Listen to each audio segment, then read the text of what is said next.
25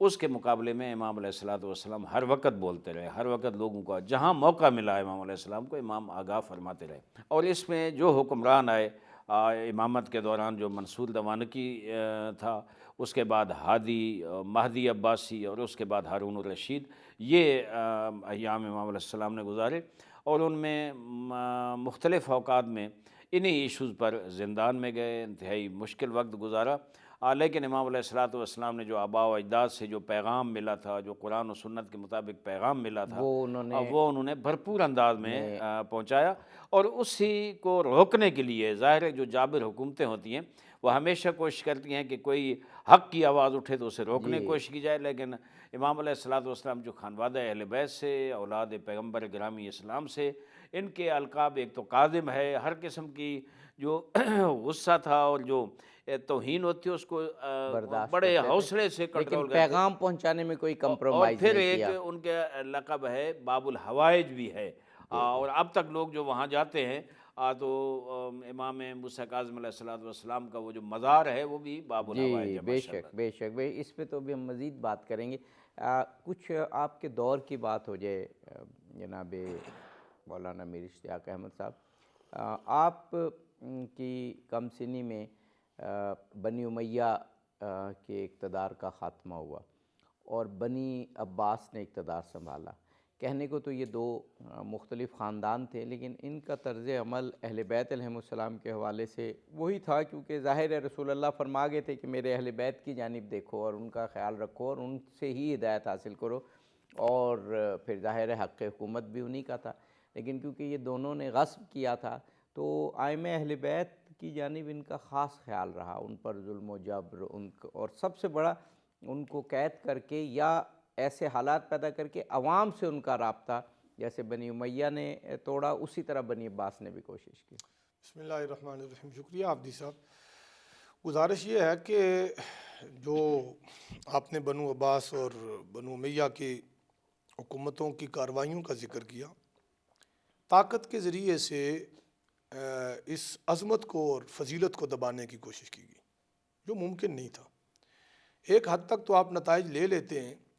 اصل میں امام جعفر الصادق سارے ائمہ نبی علیہ السلام کی علوم و آپ کے معرفت اور آپ کے کردار کے امین تھے، لیکن امام جعفر صادق آپ نے علوم میں جو خاص ایک اپنا امتیاز قائم کیا، اور فقاہت اور ثقافت اور علوم دینیہ کے اندر جو گہری درک تھی، اور نہ صرف آپ کا وہ مقام علمی زمانے کے سامنے آیا، ایک طہارت کا، خاندانی نجابت کا تو ایک سلسلہ تھا ہی، لیکن علمی طور پر جو ایک مقام تمام ائمہ اہل بیت کا ہے، اور مولا علی جس علوم نبوت کا دروازہ اور سورس ہیں، اس کا بھرپور اظہار امام جعفر صادق کی زندگی میں ہوتا ہے، اور آپ نے اپنی ظاہری حیات میں اس کے بہت سارے مظاہر امام موسیٰ کاظم سے دکھلا دیے۔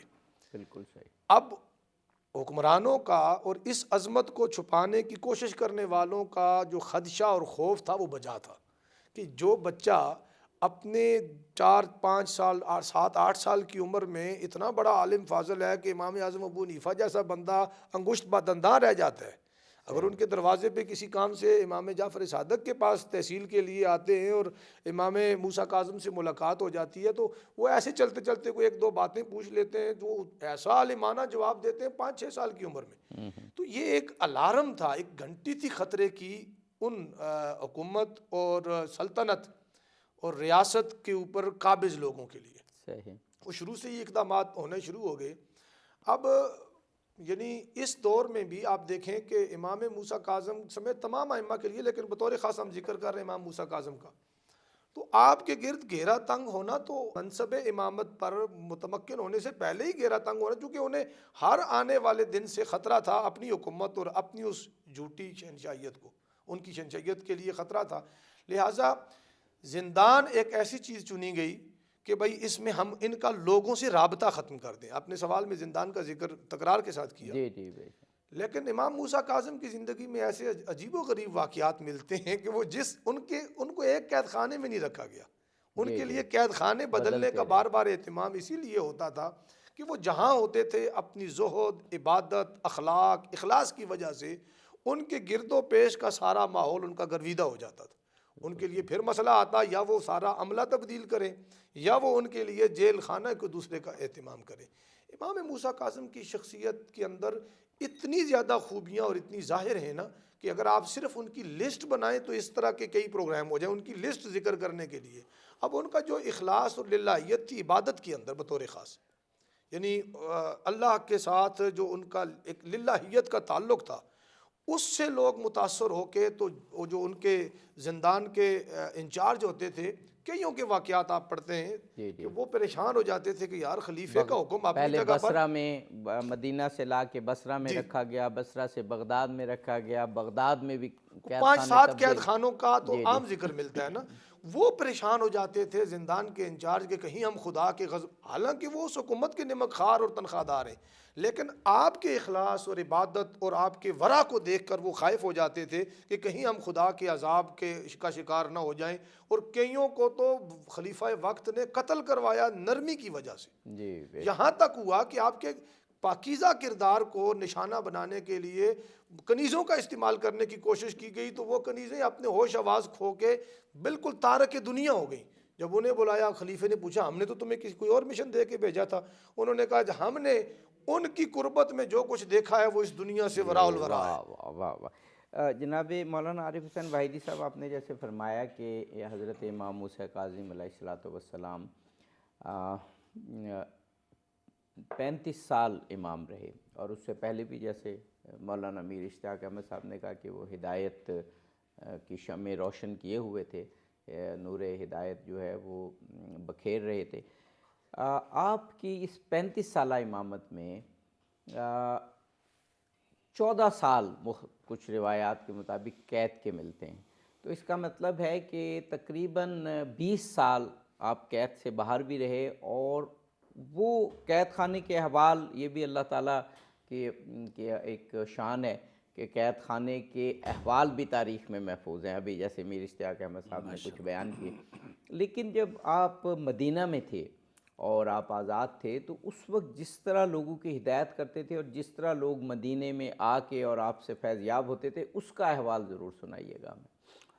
میں عرض کروں کہ ظاہر ہے جس وقت بنی امیہ منقرض ہوئے اور ان کا دور ختم ہوا، بنی عباس کا دور شروع ہوا، تو ایک موقع امام جعفر صادق علیہ السلام کو ملا. کچھ امام محمد باقر علیہ السلام وہ کمزور ہو گئے تھے بنی امیہ، پھر امام جعفر صادق علیہ السلام کو بھرپور موقع ملا اور ان نے بڑے شاگرد تربیت کیے. وہی کچھ سلسلہ امام علیہ السلام کے ابتدائی ایام میں ان کو ملا اور انہوں نے شاگرد تربیت کیے. دیکھیں اگر ہشام ابن حکم جیسے لوگ، علی ابن یقطین جیسے لوگ، اور صفوان جمال غالباً ہیں، بڑے ظاہراً شتربان تھے لیکن بہت بڑے عارف انسان تھے جو امام کے شاگرد تھے.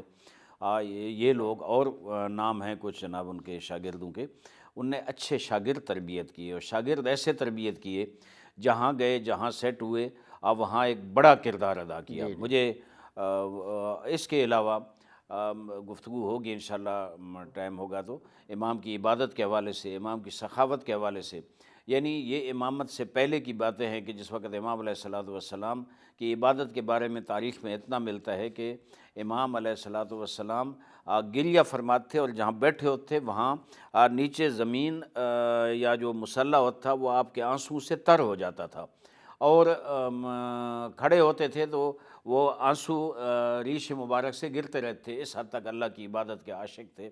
اور بعض تواریخ نے جیسے شیخ مفید علیہ رحمہ نے لکھا ہے کہ عابد ترین انسان امام موسیٰ کاظم علیہ السلام اپنے دور میں تھے.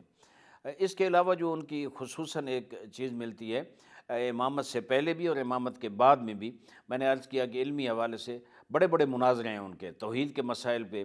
وہ جو دہریے تھے ان کے ساتھ آ کر مناظرے کرتے. ہارون الرشید کے ان کے ساتھ مناظرے ہیں بڑے. خود ہارون الرشید ظاہر ایک صاحب مطالعہ آدمی تھا اور مطالعے سے شغف رکھتا تھا. وہ بھی بعض مسائل پہ جیسے اہل بیت اطہار کی فضیلت، بنی ہاشم کی فضیلت. مولانا صاحب یہ ضرور ذکر کرنا چاہیے کہ اس وقت آج کی طرح کوئی میڈیا، ٹیلی ویژن، ریڈیو اور یہ نہیں ہوتے تھے، تو جو علم پھیلتا تھا اس میں ایک بہت اہم ذریعہ ڈیبیٹس بھی تھیں. ڈیبیٹ جب ہم مناظرے کا لفظ سنتے ہیں تو ہمارے ذہن میں فوراً ایک منفی تاثر آتا ہے. تو یہ ڈیبیٹس ہوتی تھیں. تو عالم اسلام میں بہت فکری انحرافات آ رہے تھے. ان انحرافات کو دور کرنے کے لیے ڈیبیٹس ہوتی تھیں. اور ائمہ تحرین امام جعفر صادق ہوں، امام موسیٰ کاظم علیہ السلام ہوں، امام علی رضا علیہ السلام ہوں، ان ڈیبیٹس کے ذریعے عالم اسلام کے فکری سرمائے کو اور روش کو ان ائمہ نے بچایا. ورنہ جو غلط عقائد تھے وہ اسلام میں در آتے، اور یہ جو ایک عقائد کا ایک مضبوط سلسلہ اسلام کے تمام مکاتب میں موجود ہے وہ ختم ہو جاتا. یعنی یہ جو انحرافات تھے عقائد کے، توحید کے مسئلے میں خود انحرافات تھے بہت زیادہ. اور اس وقت یہ میں جو مناظرہ لفظ استعمال کیا وہی ڈیبیٹ مراد ہے، بحث مباحثہ مراد ہے. اس وقت حکمران اپنے دربار میں یہ ڈیبیٹس کراتے تھے، یہ مباحثے اور یہ مناظرے اپنے دربار میں ہوتے. پورے معاشرے میں کئی دفعہ کئی واقعات ایسے ہیں کہ دہلیے تھے جو توحید کے منکر تھے اور لوگوں میں معاشرے میں غلط نظریات کو فروغ دے رہے تھے، تو وہ بلاتے تھے بڑے بڑے علماء کو، اور امام موسیٰ کاظم علیہ السلام بھی اس میں ہوتے تھے، اور ان کی وہ گفتگو سب پسند کرتے تھے. ایک دفعہ یہ ہوا کہ یہ بھی ایک گفتگو تھی دربار میں جو بھرپور علماء سب موجود تھے. تو امام ابو حنیفہ رحمۃ اللہ علیہ بھی موجود تھے. میں امام ابو حنیفہ کی بہت قدر کرتا ہوں، محب اہل بیت تھے، اور اہل بیت سے کسب فیض کیا امام ابو حنیفہ نے، خدا رحمت کرے. وہ تھے تو انہوں نے، اچھا یہ چھوٹے تھے، امام جعفر صادق علیہ السلام اس وقت زندہ تھے. تو یہ جب پہنچے تو امام جعفر صادق علیہ السلام کے ساتھ چھوٹے سے امام موسیٰ کاظم علیہ السلام بھی ساتھ تھے. تو وہ چاہتے تھے کہ امام جعفر صادق علیہ السلام سے کوئی سوال کرے، تو امام نے اشارہ کیا اپنے بیٹے کی طرف، امام موسیٰ کاظم کی طرف. تو انہوں نے فرمایا کہ یہ بتائیں کہ یہ جو برائیاں ہوتی ہیں یہ خدا کی طرف سے ہوتی ہیں یا بندے کی طرف سے ہوتی ہیں؟ دیکھیں چھوٹی عمر میں کتنا خوبصورت علمی جواب دیا. کہا کہ 3 صورتیں ہیں.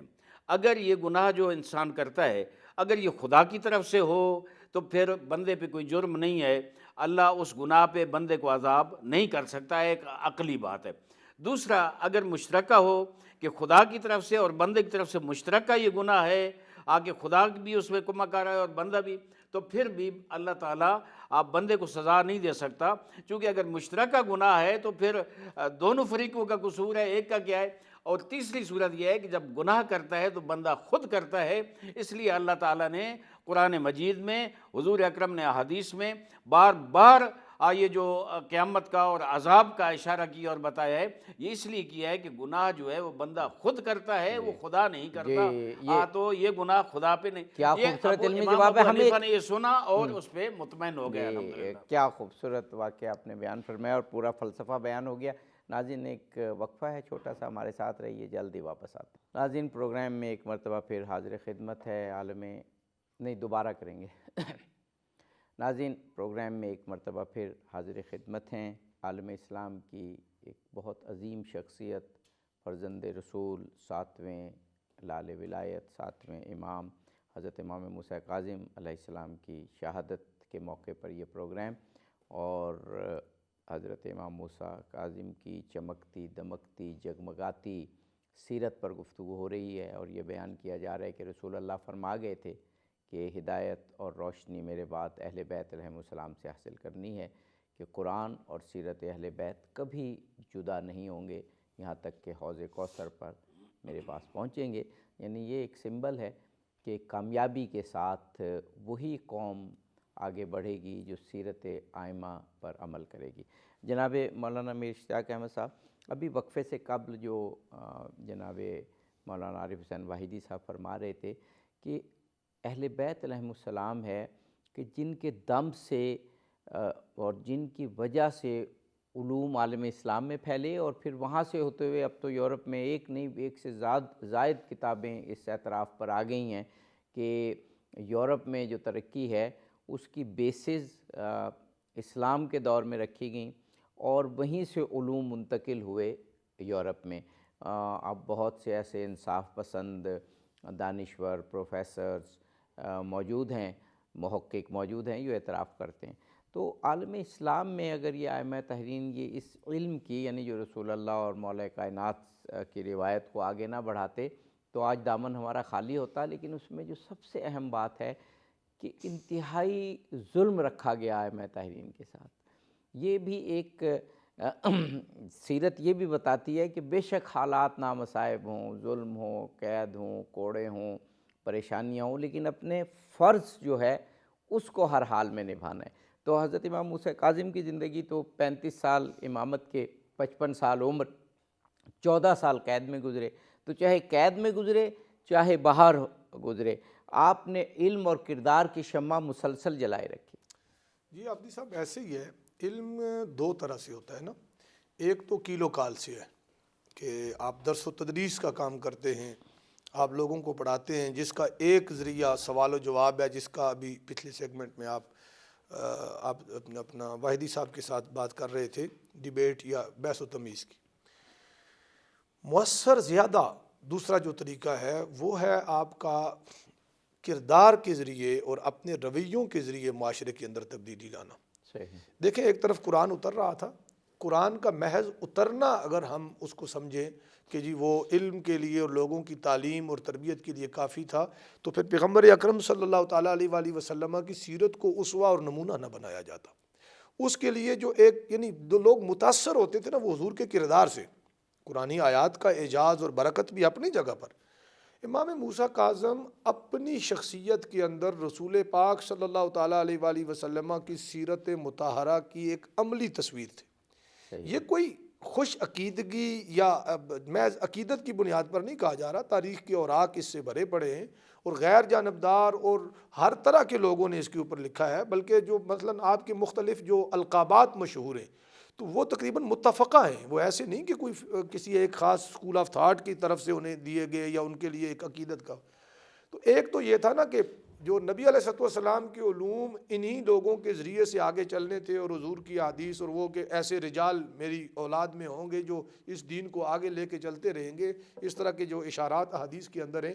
ایک تو وہ منصب آپ نے نبھایا جی، اور مدینہ طیبہ کے اندر جو آخری مرتبہ بھی بہانہ بنا کر آپ کو قید کیا گیا وہ یہ تھا کہ آپ لوگوں کو حکومت کے خلاف اکساتے ہیں یا افراتفری پیدا کرنے کی کوشش کرتے ہیں۔ اب اگر کسی چیز کو چھپایا جا رہا ہے اور وہ حق ہے اور وہ حق کو اہل حق ظاہر کرتے ہیں، تو اگر وہ کسی حکمران کے خلاف جا رہا ہے اور اس کو وہ سمجھ رہا ہے کہ حکومت کے خلاف سازش ہے تو یہ تو اس کی مرضی ہے، لیکن احقاق حق کرنا اور حق کو ظاہر کرنا یہ اہل حق اور الحق مع علی و علی مع الحق کا مصداق ہے۔ وہ تو علی اور علی کے گھر کے ساتھ حق نے رہنا تھا اور انہوں نے حق کا ساتھ دینا تھا۔ حدیث ثقلین کا آپ نے ذکر کیا، ان کا تو ذمہ ہی یہی تھا کہ کسی قسم کی بھی منفعت سے بالا تر ہو کر ہمیشہ نبی علیہ السلام کی تعلیمات اور الوحی تعلیمات کو عام کرنا۔ مدینہ طیبہ کے اندر اگر آپ علیہ السلام کسی حکومت مخالف محض ایک جد و جہد میں ملوث ہوتے نا تو تاریخ میں ذکر ملتا کہ آپ نے فلاں فلاں دستے تشکیل دیے۔ بالکل ہاں، آپ اپنی مسند تدریس اور تعلیم پر بیٹھ کر، میں ابھی آپ نے واحدی صاحب نے بھی ذکر کیا امام اعظم ابو حنیفہ کو، مجھے پھر پلٹ کر ان کی بات کرنی، میں جو ان کا خوشہ چین ہوں، بہت ادنا سا، میرے بڑے بھی ان کے خوشہ چین ہیں۔ وہ کہتے ہیں لولا سنتان لہلک النعمان، یہ علم کا ایسا سرچشمہ ہے امام موسیٰ کاظم کا گھرانہ اور آپ کے والد گرامی اور آپ کے اجداد، کہ امام اعظم ابو حنیفہ تمام علوم اور معارف حاصل کرنے کے بعد کہتے ہیں اگر یہ 2 سالہ ان کی خوشہ چینی نہ کی ہوتی تو میں ہلاک ہو جاتا۔ اتصال بالحدیث اور بالقرآن، ان علوم کا جو آپ نے ذکر کیا کہ ان سلاطین کے زمانے میں جب منطق اور فلسفہ اور ان چیزوں نے اسلامی علوم میں جگہ بنائی تو ایک عجیب افراتفری کا زمانہ تھا، ایک عجیب بے راہ روی کا دور تھا۔ یہ جو فکری آوارگی، جس کو ہم آزادی نہیں کہتے، فکری آوارگی چل پڑی تھی، اور یہاں تک لوگوں نے لکھا کہ منطق کے بغیر قرآن سمجھا ہی نہیں جا سکتا۔ اس کا مطلب جب تک فلسفہ ہم میں یا منطق نہیں آئی تھی تو قرآن لوگ نہیں سمجھتے تھے۔ جب اس طرح کی باتیں ہونے لگ گئیں اور انہیں لازمی علوم اس وقت میں یقیناً انہوں نے کھڑا ہونا تھا جن کے لیے ایک فرمایا تھا کہ یہ لن یتفرقا، یہ قرآن اور آل ایک دوسرے سے جدا نہیں ہوں گے، ہمیشہ اکٹھے رہیں گے، اور جو ان سے تمسک رکھے گا وہ کبھی گمراہ نہیں ہوگا۔ اب گمراہی کی ضد اور اس کے راستے کا جو ایک رکاوٹ تھی وہ یہ اہل بیت، جتنی چیزیں بھی خواہ وہ علمی صورت میں آ رہی تھی، الہادی صورت میں آ رہی تھی، سازش کے طور پہ آ رہی تھی، آپ کی حکمرانی اور سلطنت کو طول دینے کے لیے سیاسی جو گٹھ جوڑ تھے، ان تمام یعنی ہمجیتی حملے تھے اسلامی تعلیمات پر، آج نہیں ہیں۔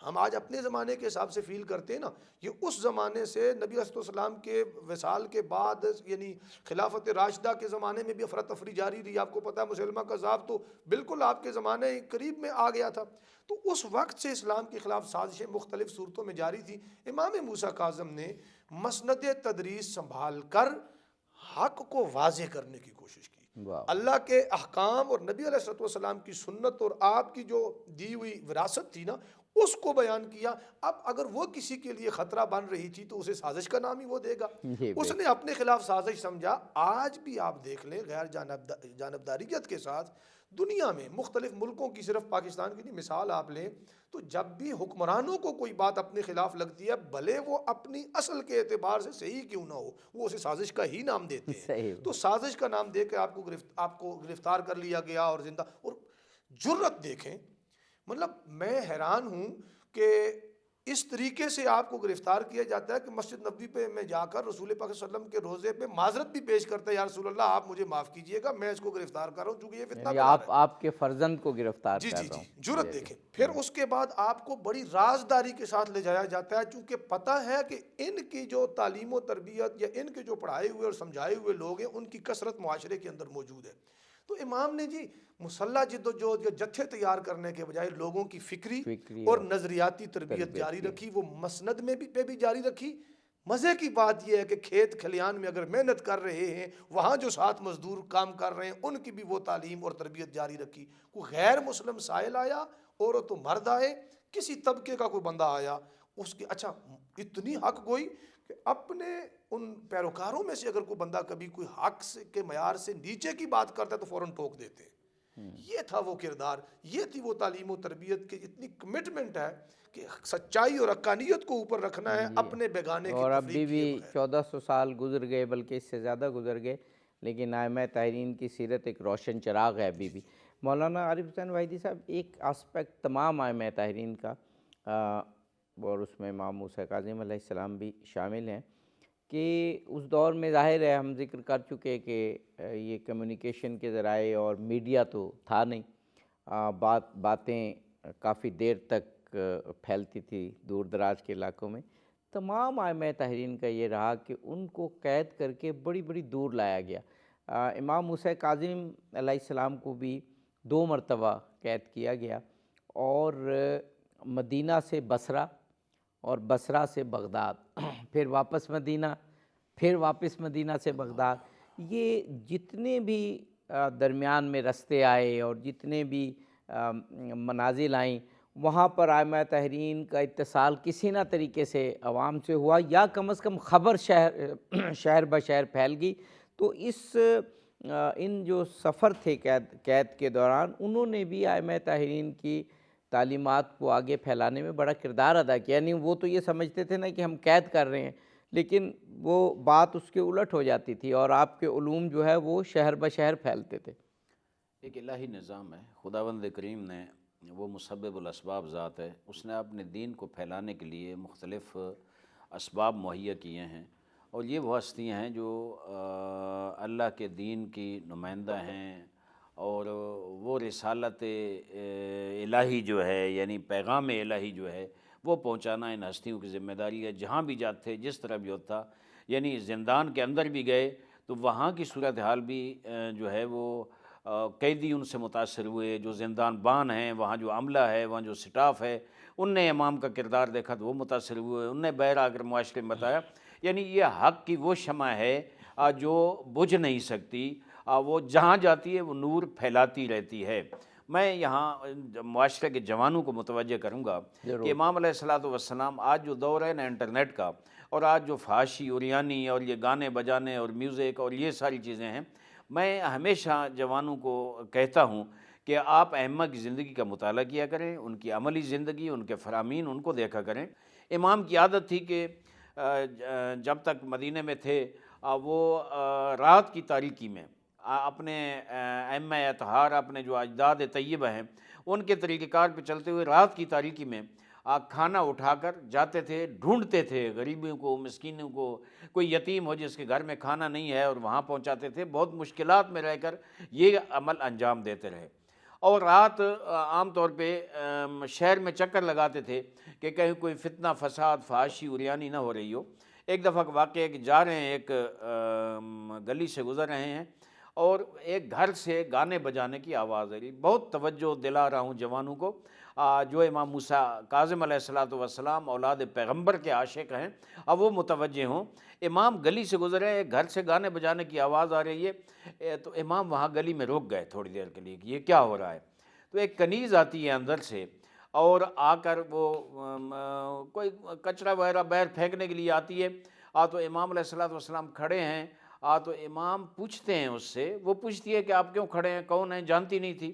امام نے فرمایا کہ یہ کس کا گھر ہے جس سے یہ گانے بجانے کی آواز آ رہی ہے؟ تو اس نے کہا کہ ایک آزاد آدمی ہے، اس کا گھر ہے ایک وہ۔ تو امام نے فرمایا ہاں آزاد ہے، تب اس کے گھر سے یہ آوازیں آ رہی ہیں۔ بہت خوبصورت جملہ تھا، یعنی کس خوبصورت انداز میں امام نے پیغام پہنچایا۔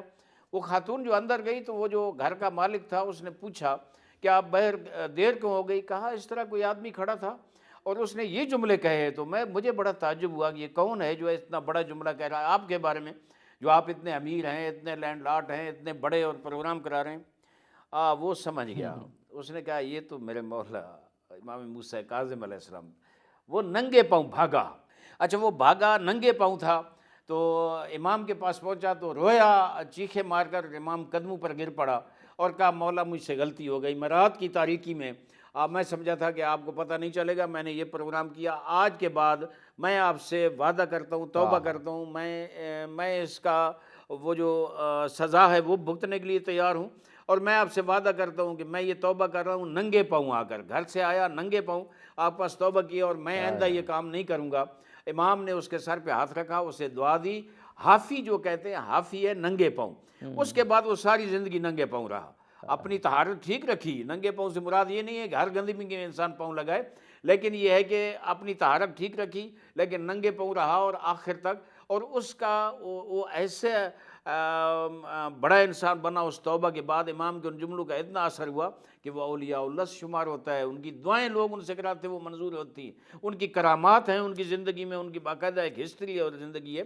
یہ ایک واقعہ جو باہر ایک زندان کے اندر ان نے بھی اشارہ کیا قبلہ علامہ صاحب نے، وہ زندان کے اندر امام کو بہت تکالیف ہوئیں، اور زندان میں امام کے پاس کئی دفعہ ان کے پیروکاروں کے وفود ملنے کے لیے جاتے۔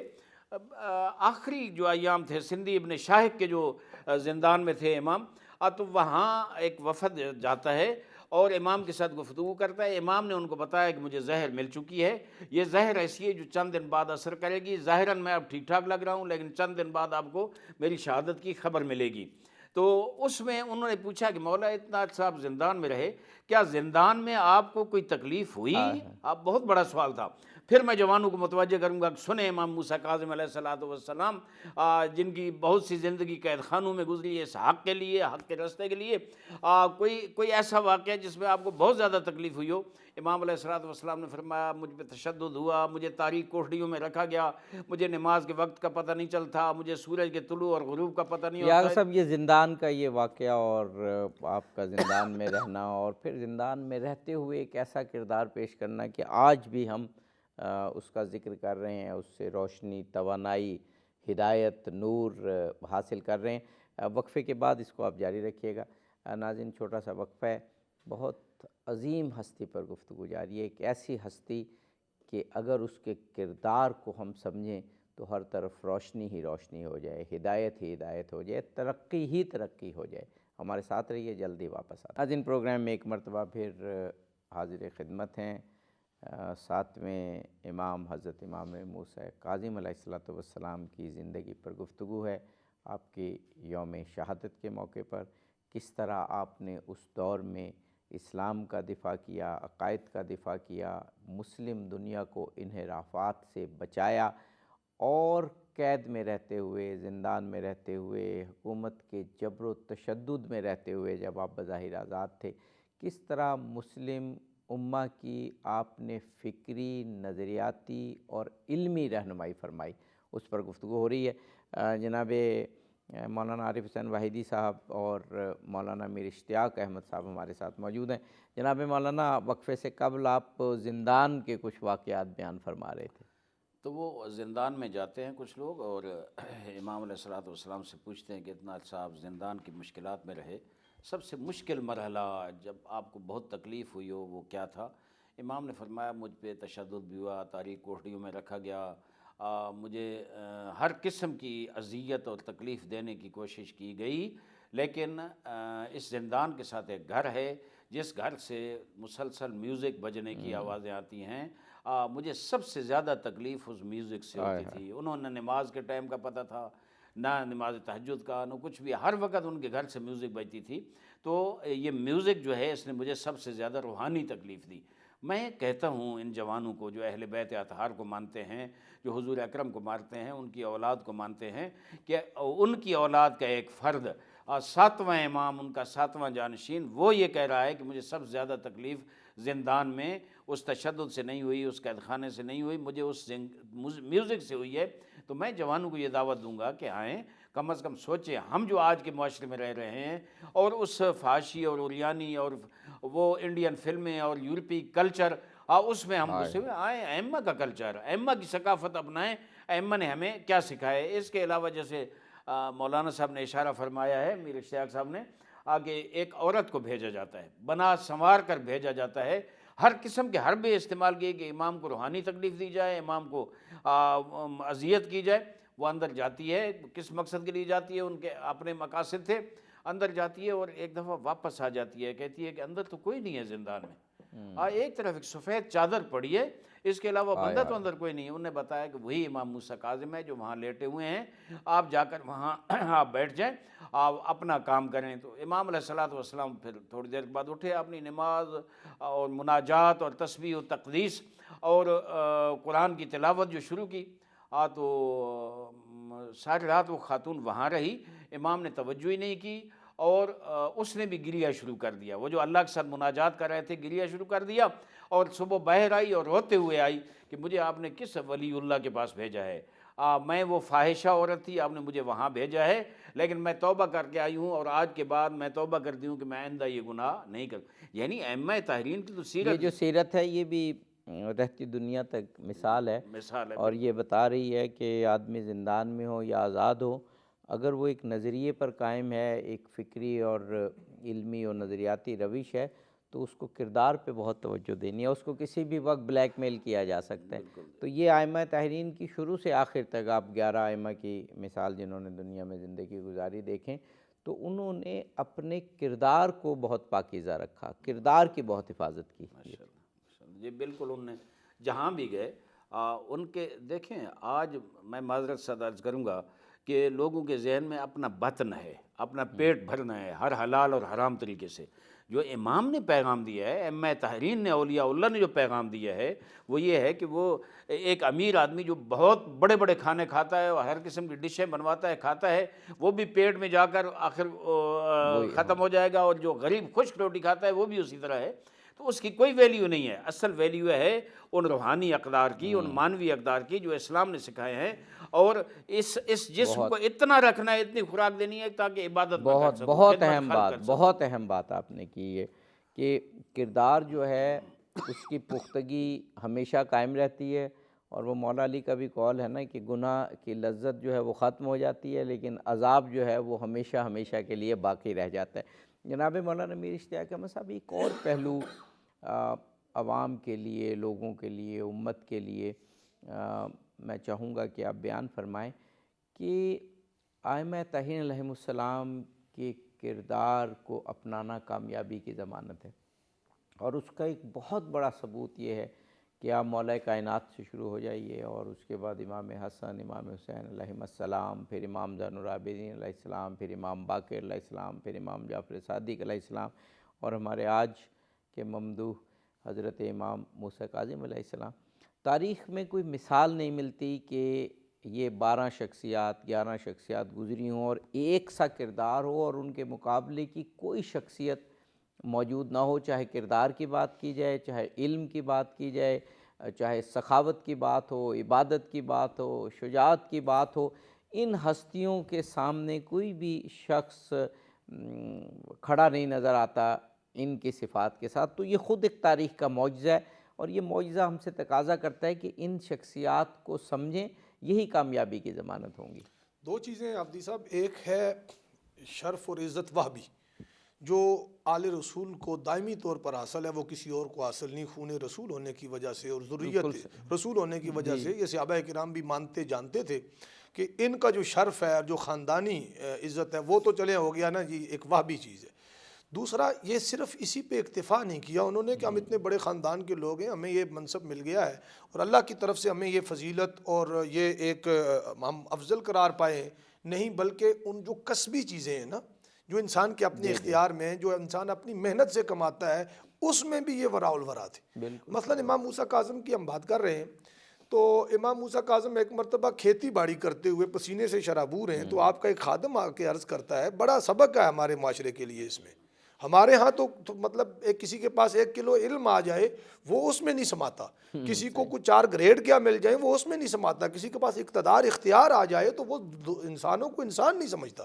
اتنا بڑا وقت کا امام ہے، لاکھوں لوگ اس کے جناب معتقد اور ان کے پیچھے چلنے والے پیروکار ہیں۔ کیا ہوا کہ زمام اقتدار کسی اور کے ہاتھ میں ہے، پھر تو ہم کہیں گے کہ ادھر یزید حکمران تھا تو امام حسین کو کمپیئر کریں گے ہم ان کے ساتھ، نہیں۔ یا نبی علیہ السلام ایک مدینہ کی ریاست بنا کے بیٹھے، باقی پوری دنیا پہ طاغوت چھایا ہوا ہے، تو ہم کیا ناپیں گے کہ کس کے پاس کتنا اقتدار ہے؟ نہیں، بزرگی اور ایک اس کا تعلق ایک الگ چیز کے ساتھ، کردار کی عظمت ہمیشہ قائم اور زندہ رہتی ہے۔ تو اس نے عرض کیا کہ امام آپ اتنی مشقت میں اور اتنی پریشانی میں پڑے ہوئے ہیں، پسینے سے شرابور ہے وجود، آپ نے فرمایا میں محنت کیوں نہ کروں، مجھ سے بڑے بھی یہی کام کرتے تھے۔ اپنے آبا و اجداد کا ذکر کیا، نبی علیہ السلام کا، حضرت مولا علی کا کیا، کہا یہی تو وہ عظمت ہے جو ہمارے بڑوں نے بھی اختیار کی ہے۔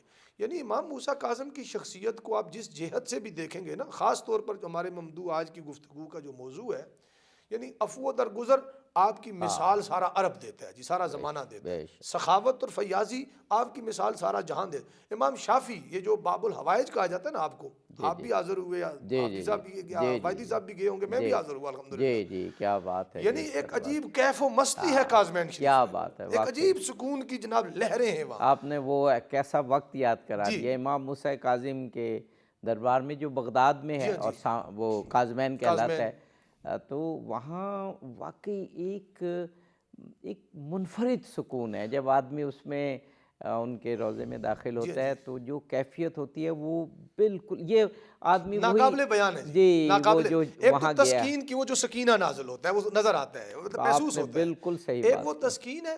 دوسرا یہ ہے کہ لوگ خود کو نا کمفرٹ اور سیکیور فیل کرتے ہیں کہ یہ ایسی جگہ آ گئے۔ امام شافعی جیسا بندہ بھی کہتا ہے کہ ایسا کبھی نہیں ہوا کہ کوئی بندہ یہاں آیا ہو اور اس کی دعائیں پوری ہو۔ یعنی امام موسیٰ کاظم اتنے مستجاب الدعوات تھے اس قدر کہ وہ جو بھی، اور آج ان کا وسیلہ بھی جو پیش کرتے ہیں اللہ ان کی دعائیں سنتا ہے۔ امام شافعی نے کہیں پر لکھی، امام شافعی کا یہ قول ہے کہ ان کے باب الحوائج ہونے کے اعتبار سے۔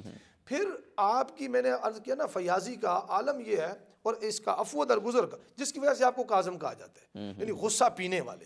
خاص طور پر آپ کو اس لیے کہا گیا کہ جو واحدی صاحب نے ذکر کیا کہ جبر و تشدد ہوا، ہر حربہ اقتدار والوں نے، اختیار والوں نے اور دشمنان اہل بیت نے آزمایا کہ یار اس کو ہم غصہ دلا کے، ان کو اریٹیٹ کرنے والی بات، یعنی آپ کو بہت زیادہ وہ یعنی اکسانے کی کوشش کی گئی، اس کے باوجود آپ ہر اس بندے سے اچھا برتاؤ کرتے جو آپ سے برا برتاؤ کرتا۔ نبی علیہ السلام کی حدیث مبارکہ ہے کہ جو تمہیں محروم کرے تم اسے عطا کرو، جو تمہیں ہمارے ساتھ برا کرے تم اس سے اچھا کرو۔ اس کی چلتی پھرتی تصویر تھے امام موسیٰ کاظم۔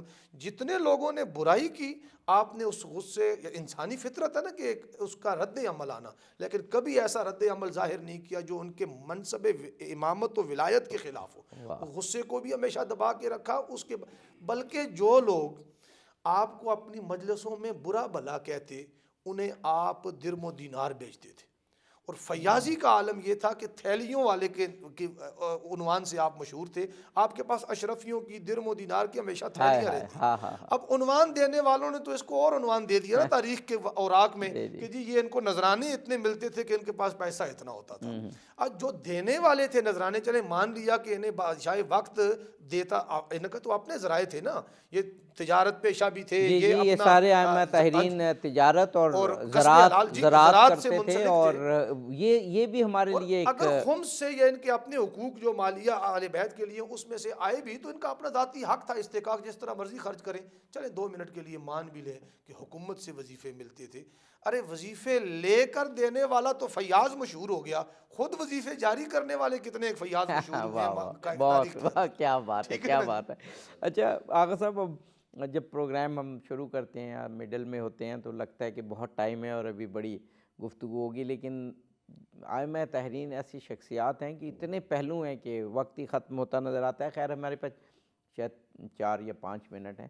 ائمہ تحرین کے اب جو مولانا میر اشتیاق صاحب نے کہا اس سے میرے ذہن میں ایک سوال پیدا ہو گیا. ہم سب کو ہی سعادت حاصل ہے ائمہ تحرین کے روضہ مبارک پر جانے کی. ائمہ تحرین کے روزے میں جب داخل ہوتے ہیں اور باہر آتے ہیں تو ایک مشترک بات یہ بھی نظر آتی ہے کہ ان کے ارد گرد علم کے پہاڑ دفن ہیں. امام موسیٰ کاظم علیہ السلام کے روزے سے باہر نکلیں تو ایک طرف شیخ مفید جیسی عظیم ہستی، تھوڑا سا باہر جائیں تو نہج البلاغہ کے شارح یا نہج البلاغہ کے جمع کرنے والے اور ان کے بڑے بھائی حضرت مرتضیٰ. اور اس کے علاوہ تو مجھے یہ خیال آ رہا تھا کہ ائمہ تحرین کے روزوں میں یہ اہتمام بھی موجود ہے کہ اتنی بڑی شخصیات دفن ہے کہ عالم اسلام کو یاد کراتی رہیں گی کہ دیکھو ائمہ نے ایسی شخصیات پیدا کی اور تم بھی سیرت پہ چلو اور علم حاصل کرو تبھی دنیا میں ترقی کرو گے. یہ کب تک گلے شکوے رکھو گے کہ ویسٹ ہم پہ ظلم کر رہا ہے، ویسٹ جو ہے وہ ہم پہ عرصہ حیات تنگ کیے ہوئے. ایسے علماء پیدا کرو تم بھی رول کرو گے. فرمائیے. امام موسیٰ کاظم علیہ السلام کی جو ہستیاں انہوں نے تربیت کی ان میں سے کئی ان کے روضہ مقدس میں حرم مطہر میں دفن ہیں. اور یہ اگر ہر امام کے حرم میں جیسے آپ نے فرمایا جائے نا تو بڑے بڑے علماء، بڑے بڑے دانشمندان، دانشور آج چاہتے ہیں کہ ہماری موت کے بعد ہمیں تدفین یہاں ملے. ان کی خوش قسمتی، خوش نصیبی. امام کے شاگردوں سے میں کہتا ہوں کہ اگر یہ ذکر نہ ہو تو مجھے افسوس رہ جائے گا. امام کے لائق شاگردوں میں سے ایک جناب علی ابن یقطین ہے. جی بہت کوئی پہنچا ہوا انسان اور بڑا انسان. یعنی امام کی اجازت سے وہ ہارون رشید کا وزیر اعظم بنا. امام اچھا ہارون رشید کو نہیں پتہ تھا کہ یہ کتنا ایک نظام تھا، ایک سسٹم تھا کہ ہارون کو نہیں پتہ کہ علی ابن یقطین مولا امام موسیٰ کاظم علیہ السلام کا ایک خاص آدمی ہے، ان کا ساتھی ہے اور ان کا شاگرد ہے اور ان کا خاص آدمی ہے. امام نے اسے حکم دے کر بھیجا. وہ آیا اجازت لینے کہ ہارون مجھے یہ کہہ رہا ہے. بڑا آدمی تھا، سیاسی آدمی بھی تھا اور اس کا ورک تھا، بڑا مالدار بھی تھا. امام کے پاس آیا. ہمارے پاس میں بس 2 منٹ میں ختم کرتا ہوں، جس میں 1 سے 1.5 منٹ آپ کو اور 1 منٹ وہ آخری گفتگو کر رہا ہوں. تو امام نے اسے کہا کہ اس شرط کے ساتھ وہ وزارت قبول کر کہ میں جن لوگ کو بھیجوں گا ان کی تو خدمت، یعنی خدمت خلق کے جذبے سے ایک آدمی کو دربار خلافت میں، حکومت میں بھیجا کہ آپ وہاں وزیر بن کر رہیں. ایک شخص ہے ابراہیم شتربان، غریب صاحب، پھٹے پرانے کپڑے. وہ کوفہ کے مضافات سے آتا ہے امام کے پاس. امام بھیجتے ہیں کہ جا وہاں اور علی بن یقطین، یہ وہاں چلا جاتا ہے. وہاں جو درمان کھڑے ہیں اس کو دیکھ کر کے پھٹے پرانے کپڑے، مٹی میں اٹا ہوا، پتہ نہیں کہاں سے چل گیا، پرانے جوتے. انہوں نے آگے اجازت نہیں دی. وہ واپس چلا گیا مایوس ہو کر. تو اب حج کے ایام آ گئے. تو وہ آیا امام کے پاس رات کی تاریکی میں کہ میں حج کرنے جا رہا ہوں، میرے لیے دعا فرمائیں. امام نے ملاقات سے انکار کر دیا. باہر جو آدمی کھڑا تھا انہوں نے کہا نہیں ملاقات نہیں ہو سکتی. حیران ہوا، میں مختصر کر رہا ہوں، حیران ہوا تو پتہ چلا کہ امام ناراض ہیں کہ ابراہیم شتربان آپ کے دروازے سے واپس چلا گیا. جب تک وہ راضی نہیں ہوگا میں بھی راضی نہیں ہوگا، نہ تیرا حج قبول ہوگا. وہاں اعجاز امامت سے اسے گھوڑا ملا اور وہ گیا مضافات میں رات کی تاریکی میں ابراہیم شتربان کے دروازے پہ. اور وہاں جا کر بتایا کہ میں ہارون کا وزیر اعظم علی بن یقطین ہوں. وہ حیران ہوا کہ تو کہاں یہاں؟ کہا تیری بڑی شخصیت ہے. امام موسیٰ کاظم نے مجھے فرمایا کہ تیرا کوئی عمل قبول نہیں ہے جب تک ابراہیم راضی نہ ہو. اسے راضی کر کے میں یہ کہتا ہوں امام علیہ السلام بیک وقت جہاں اپنی عبادت میں مصروف تھے، علمی کاموں میں مصروف تھے، وہاں لوگوں کے مسائل کے حل کرنے میں بھی اتنی مصروفیت تھی کہ اسے کہا کہ اگر وہ راضی نہیں ہوگا، اس کا کام تو نہیں کیا تو تیرا حج قبول نہیں ہوگا. یہ بھی امام کا ایک پیغام ہے. بے شک بے شک. جناب مولانا میر اشتیاق احمد صاحب، حضرت امام موسیٰ کاظم علیہ السلام کی زندگی سے جو بنیادی پیغام ہمیں ملتا ہے ہمارے عوام تک، ہمارے ناظرین تک، وہ پہنچائیے تاکہ کاش کہ ہم یہ باتیں ہمارے دلوں میں اتریں اور ہم ان ائمہ کی سیرت کو اپنائیں، تو اس دنیا کو مسخر کرنا کوئی مسئلہ ہی نہیں ہے ہمارے لیے۔ جو آپ نے اپنے پچھلے سوال میں بات کی تھی کہ علم جو ہے وہ دنیا پہ حکمرانی کا بہترین ذریعہ ہے۔ اگر آپ چاہتے ہیں کہ عظمت رفتہ بحال ہو، ایک تو ہماری نسل نو کو، آپ کا علمی مقام، آپ عالم اہل بیت تھے، علم کی طرف ہمیں رجوع کرنا چاہیے۔ دوسرا، آج کی افراتفری اور انتہا پسندی کے اور اس گھٹن کے دور میں ہمیں امام موسیٰ کاظم کی اس لقب جو ہے نا، غصہ کو دبانے اور عفو درگزر والا، اس کو اپنا لیں۔ اور تیسری، اور اس کو اپنا لیں تو معاشرے کے اندر بہت ساری ناہمواریاں ختم ہو سکتی ہیں۔ اور اس کے ساتھ آخری بات میں یہ عرض کروں کہ ہمیں صرف عقیدتوں کا اظہار باقی رہ گیا ہے۔ ہم عملی طور پر کسی شخصیت کو اگر ہم ان کے نام سے اور ان کی نسبت سے محبت کرتے ہیں تو ناظرین اور ہمارے نوجوان نسل کو خاص طور پر ہم سب کو اس بات پہ سوچنا ہے کہ ہم اصل پیروکار یا عقیدت مند تب ہوں گے جب ہم ان کی خوبصورت سیرتوں کو اپنانے کی کوشش کریں۔ جناب مولانا عارف حسین واحدی صاحب، جناب مولانا میر اشتیاق احمد صاحب، بہت شکر گزار ہیں کہ آپ نے امام موسیٰ کاظم علیہ السلام کی سیرت پر بہت ہی مؤثر اور خوبصورت انداز سے روشنی ڈالی۔ ناظرین، ائمہ اثنی عشر یعنی 12 امام، یعنی رسول کے 12 وارث، ان کے علمی وارث، ان کے روحانی وارث، ہم ان پر بہت سے پروگرام پیش کرتے ہیں۔ دعا یہی کرتے ہیں کہ واقعاً خدا کرے کہ ہم ائمہ طاہرین کی سیرت کو سمجھ کر اس پر عمل کریں۔ پھر جو ہم آج یہ شکوہ کرتے ہیں کہ مسلمانوں پر ہر طرف سے مصائب اور مسائل کیوں ہیں، یہ شکوے کی ضرورت نہیں رہے گی۔ شکوے کے بجائے عمل کی ضرورت ہے۔ عمل سے پہلے ائمہ طاہرین اور جیسے آج کی ہماری شخصیت امام موسیٰ کاظم علیہ السلام کی سیرت کو سمجھنے کی ضرورت ہے، پھر عمل کرنے کی ضرورت ہے۔ رسول پاک نے گارنٹی دے دی ہے کہ میری اہل بیت اور قرآن جدا نہیں ہوں گے، اور ان سے تمسک رکھ کے، ان کو پکڑ کے ہم کامیابی ہی کامیابی حاصل کر سکتے ہیں، دنیا میں بھی اور آخرت میں بھی، کہ یہ رسول پاک کی گارنٹی ہے۔ اظہر علی عابدی کو اس پروگرام سے اجازت دیجیے۔ فی امان اللہ۔